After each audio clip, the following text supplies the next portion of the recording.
Hi guys, and welcome back to my channel. My name is Natalia. I'm a singer and holistic vocal coach, and today I want to answer a very frequent question that I get a lot is, should you sing when you're sick or should you not? So to get an answer, please keep on watching.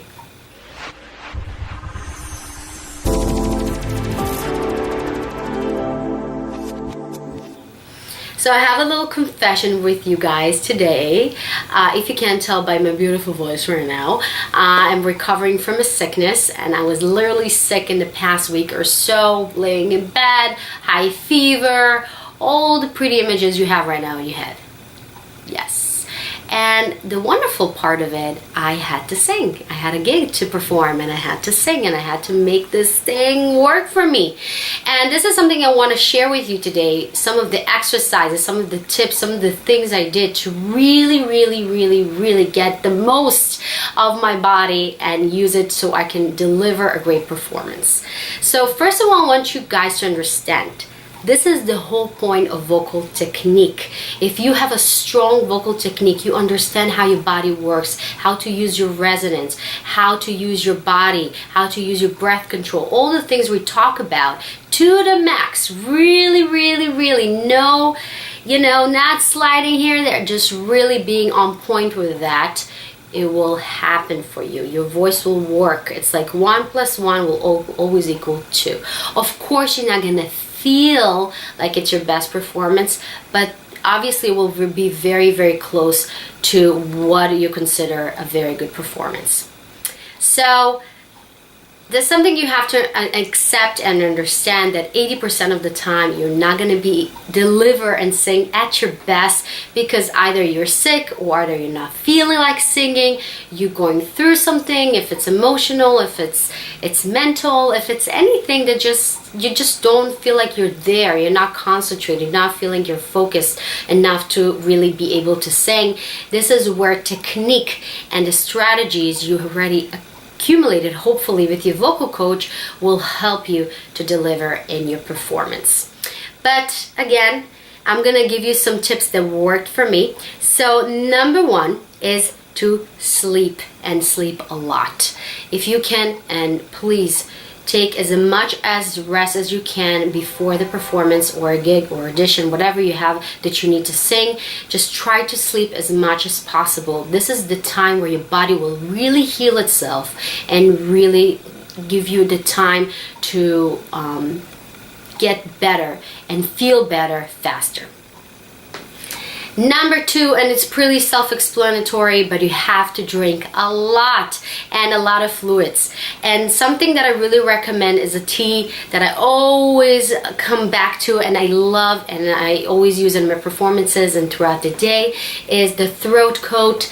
I'm going to put a picture down below and a link in my bio. I wish I was sponsored by them, but I'm not. I really truly love this tea. It's conditioning your throat. It really helps with the cough. If you're coughing a lot, this will help you with that as well.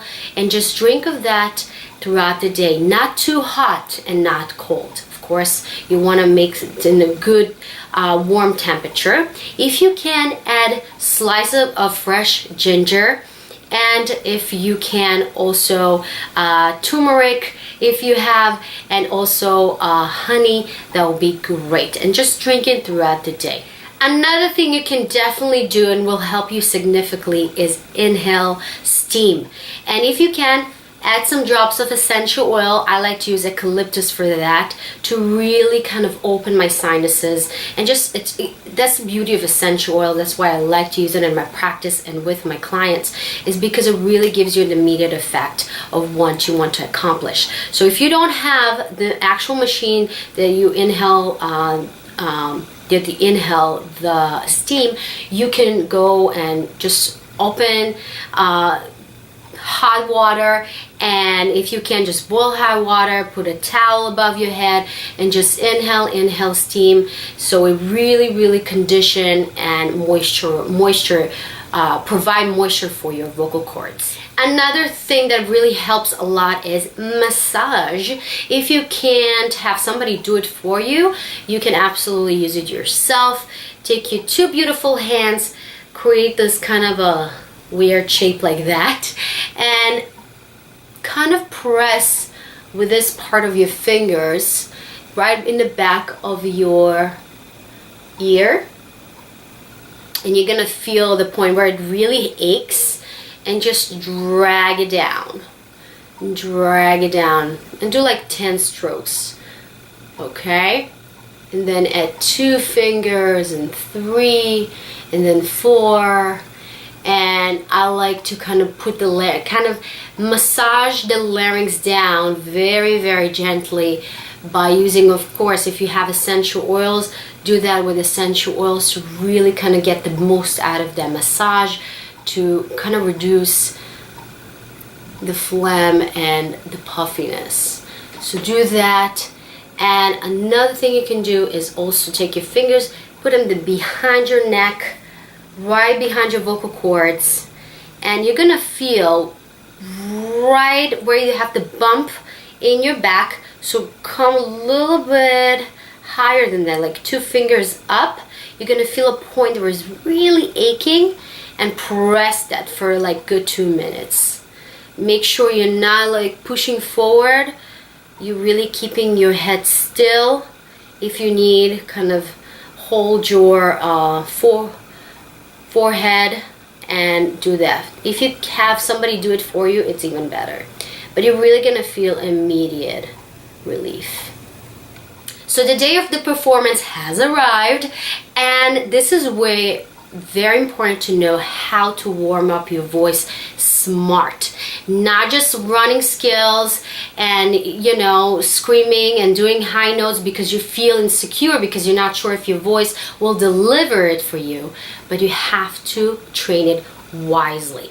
So the first thing you want to do, instead of doing like random skills, try to focus on the breath support, really feeling your breath. So breathing in and out,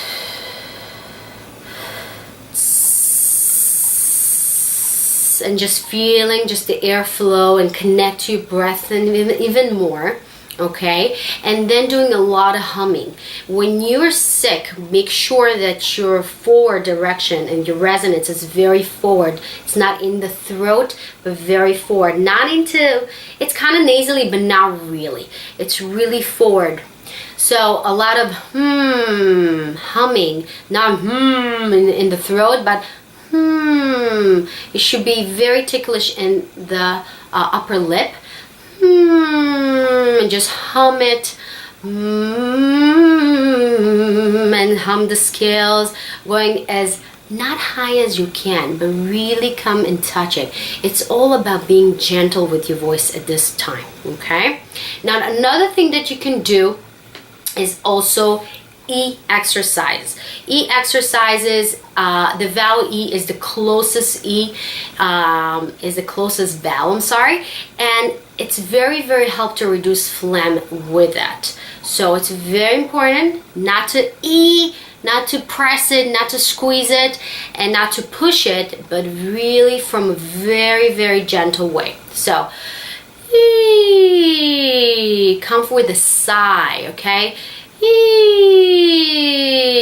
When you feel it's comfortable, go a little higher. A little siren sound. And try to really relax your jaw and your tongue and just kind of enjoy that sound for a couple of minutes and really help your vocal cords to close properly. This is the fastest way that I do before I'm getting on stage. I honestly, after that, I try not to vocalize as much as I can because I want to keep my voice fresh, ready, because I'm going to give everything that I have in whatever amount of time that I need to sing, and I don't want to waste it on a warm-up. Now, all the physical things that we talked about will not help you if your psychological part of you will not serve you. What I mean by that, if you believe you will do a terrible job and your voice will not function and you just can't do it right, a good performance, and your voice will just crack, and it will happen, okay? psychological aspect of anything in everything that we do is crucial, because it's how we think will manifest in our body and of course our voice. So I really recommend for you not only just kind of do all the physical things that will help you, but also be very strong right there and right there, right?